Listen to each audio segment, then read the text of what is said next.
आपण पाहत आहात महाराष्ट्र न्यूज मराठी, एक ध्येय परिवर्तनासाठी। गंगाधाम चौकात वाढत्या अपघातांमुळे ट्रक, डंपर यांसह जड वाहनांना वाहतूक बंदी, पोलीस उपायुक्तांचा निर्णय। पुणे गंगाधाम चौक परिसरात गेल्या काही काळात अपघातांच्या संख्येत मोठी वाढ होत असल्यानं अखेर वाहतूक पोलिसांनी महत्त्वपूर्ण निर्णय घेतलाय।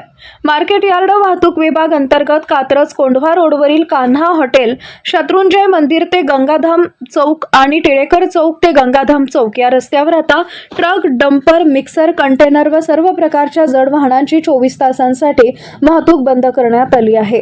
या निर्णयाची अधिकृत माहिती पुणे शहर वाहतूक पोलीस उपायुक्त अमोल झेंडे यांच्या वतीनं प्रसिद्ध करण्यात आलेल्या पत्रकाद्वारे देण्यात आली आहे। या बंदीचा उद्देश म्हणजे वाहतूक सुरळीत करणे आणि नागरिकांच्या सुरक्षिततेसाठी योग्य उपाययोजना करणे।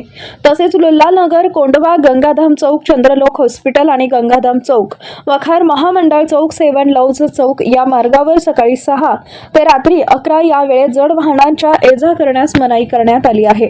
वाहतूक पोलिसांनी नागरिकांनी व वाहन चालकांनी या नव्या नियमांचं पालन करावं असं आवाहन केलं असून उल्लंघन करणाऱ्यांवर कडक कारवाई केली जाईल असंही स्पष्ट केलंय।